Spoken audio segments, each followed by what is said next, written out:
দয়া ইব্রাহিম সারা আরো অনেক দরদ আছে, এই দুনিয়ায় অনেক দরদ আছে।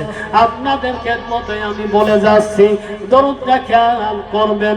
আল্লাহুম্মা সাল্লি আলা সাইয়্যিদিনা ওয়া নাবিয়িনা ওয়া শাফিয়িনা ওয়া হাবিবানা ওয়া মাওলানা মুহাম্মদ সাল্লাল্লাহু আলাইহি ওয়া সাল্লাম, সাল্লাল্লাহু আলাইহি ওয়া আলিহি ওয়া সাল্লিম। এই দোয়া, এই দরুদটা পড়বেন।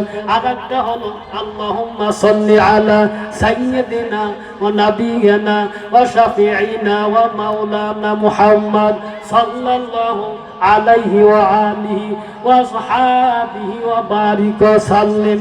এই দরুদ যদি দুনিয়ায় রাত্রিতে ঘুমে যাওয়ার আগে ঈশার নামাজের পরে এই দুনিয়ায় যদি 300 বার আপনি আমল করেন, আল্লাহ রাব্বুল আলামিনের নবীজির সুপারিশ আপনার কপালে জুটবে। জোরে কোন মারহাবা। সেই জন্য মা বোনদের কিন্তু মা বোনদের খেদমতে বলতেছি, এই দরুদগুলি আপনারা পড়বেন। আল্লাহ নবী আপনাকে স্বপ্ন যোগে দেখা দেবেন, কিয়ামতের ময়দানে সুপারিশ করবে, কবরে আপনাকে দেখাবে, বিপদের সময় তিনি পাশে দাঁড়াবেন। সুতরাং দরুদ শরীফগুলি বেশি বেশি পড়বেন। দরুদের অনেক ফায়দা, অনেক ফায়দা। আল্লাহ তাআলা আমিন কোরআনুল কারীমের ভিতরে সূরা আহজাবের 56 নম্বর আয়াতে বলছেন, ইয়া আইয়ুহাল্লাযীনা আমানু সাল্লু আলাইহি ওয়া সাল্লিমু তাসলিমা।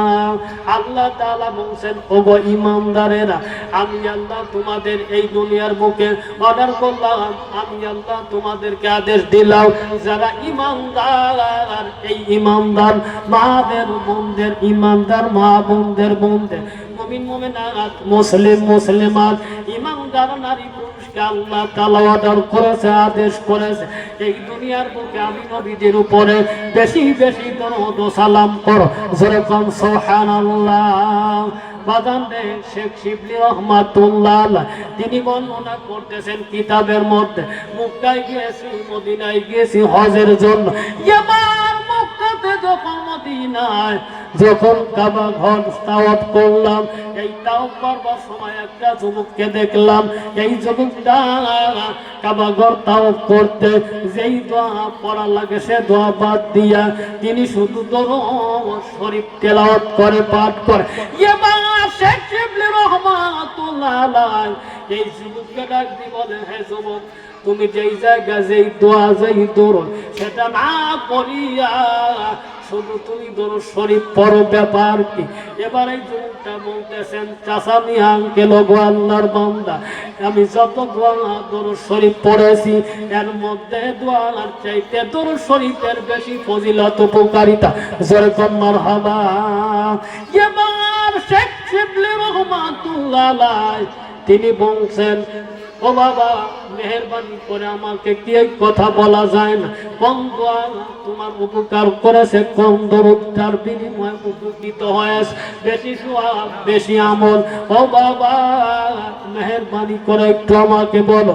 এবার যখন তিনি তার কাছে আকুতি মিনতি করলেন শেখ শিবলি রহমাতুল্লাহ, এবার যুবক বলতেছেন, ও বাবাজি, চাচা যান, আল্লাহর গোলাম, আমার বাবার সঙ্গে যখন হজের জন্য মক্কা মদিনায় আসবো, এমন সময় প্রতিমধ্যে বাগদাদে যখন এসে পৌঁছালাম, ওই সময় আমার বাবার গায়ে অসংখ্য জ্বর এসে যায়, অনেকটা মাত্রা জ্বর এসে যায়।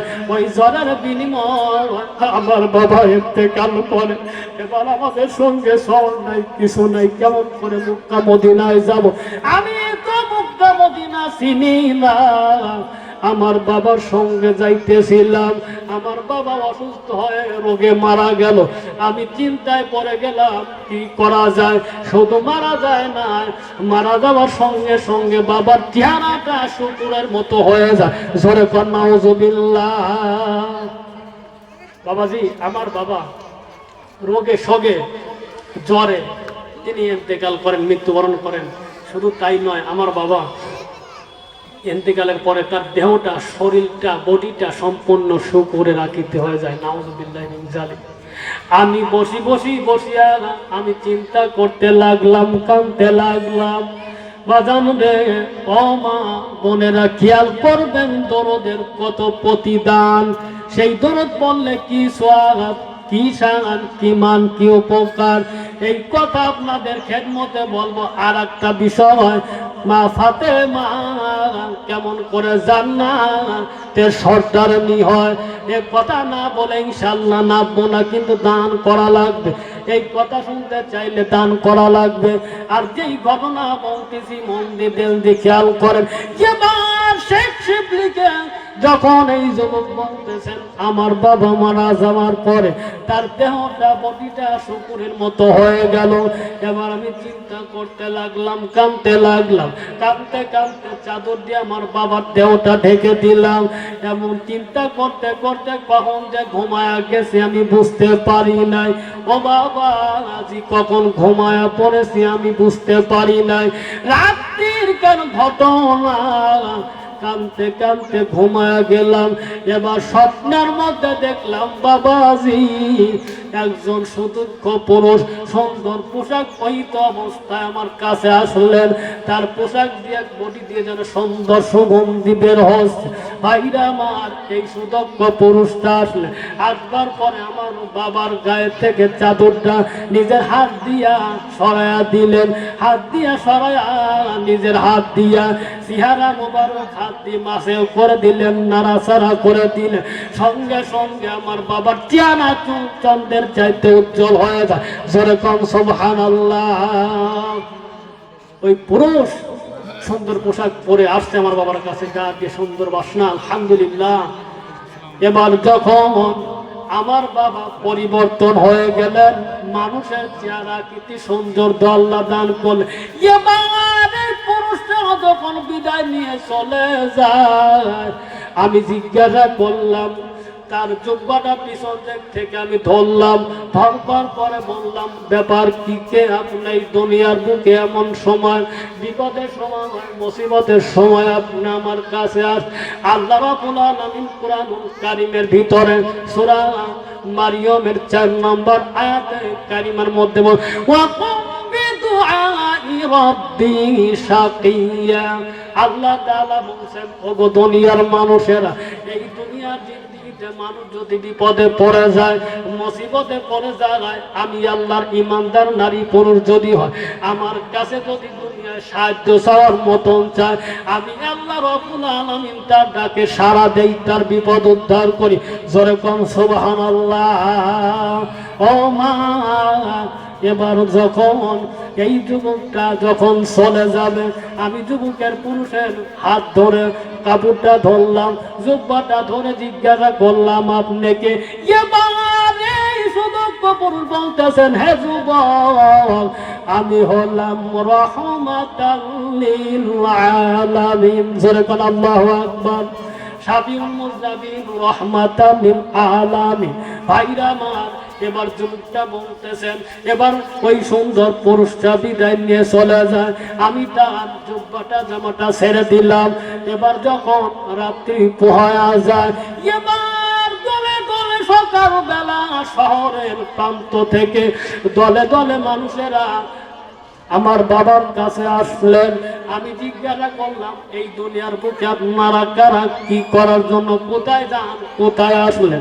এবার ওই সমস্ত দলের মানুষেরা, কাফেলারা বলতেছেন, হে ছেলে, হে যুবক, আমরা সকালবেলা আসমান থেকে আওয়াজ শুনলাম, তোমাদের যদি গুনাহ খাতা কেউ এই দুনিয়ায় মাফ করাতে চাও, তাহলে এই রাহমাতাল লিল আলামিন নবীজির উম্মত যিনি ইন্তেকাল করেছেন, এই ব্যক্তিটার দুনিয়ার বুকে জানাজার নামাজে শরীক হয়ে যাও। জোরে কোন মারহাবা। আল্লাহ তাআলার পক্ষ থেকে আসমান থেকে আওয়াজ আসলেন যে তোমাদের গুনাহ খাতা, হেমরাজপুরবাসীরা, তোমাদের গুনাহ খাতা যদি মাফ করাতে চাও, তাহলে এই মাইয়েতির এই জানাজার নামাজে শরীক হও, তাহলে আল্লাহ তাআলা তোমাদের জীবনের গুনাহ খাতা মাফ করবে। যেরকম সুবহানাল্লাহ। ভাইরা আমার, যুবকটা, এই সুন্দর পুরুষটা চলে যাওয়ার পূর্বে এবার যুবকটা সুন্দর পুরুষকে সুদর্শন পুরুষকে বললেন, কে আপনি? বলছেন আমি রহমাতাল লিল আলামিন। কেমন করে জানতে পারলেন, বুঝতে পারলেন? আমার বাবা এই দুনিয়ায় ইন্তেকাল করেছে।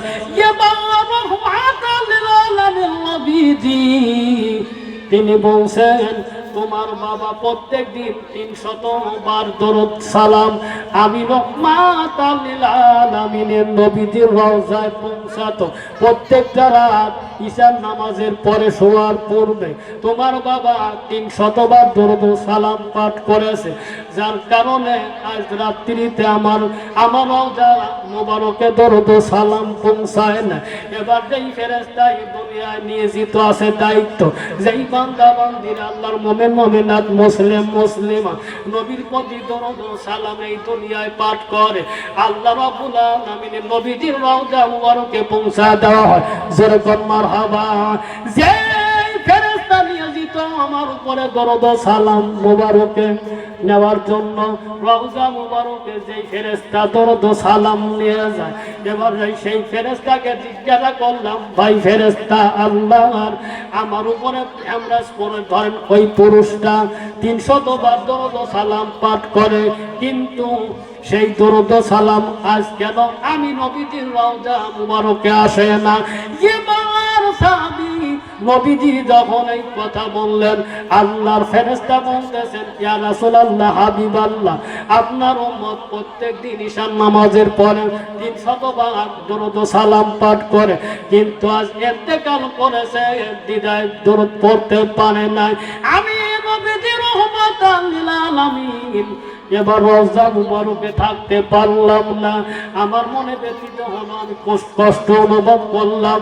আল্লাহর কাছে অনুমতি নিয়া আমি তোমার বাবার কাছে হাজির, আর আমার নিজের হাত দিয়া আমি আল্লাহ নবী তোমার বাবার শরীরটা মাসে করে দিলাম, যার কারণে আল্লাহ তাআলা তোমার বাবার শরীরটা সুন্দর মানুষের আকৃতি দিয়েছে। জোরে কোন সুবহানাল্লাহ।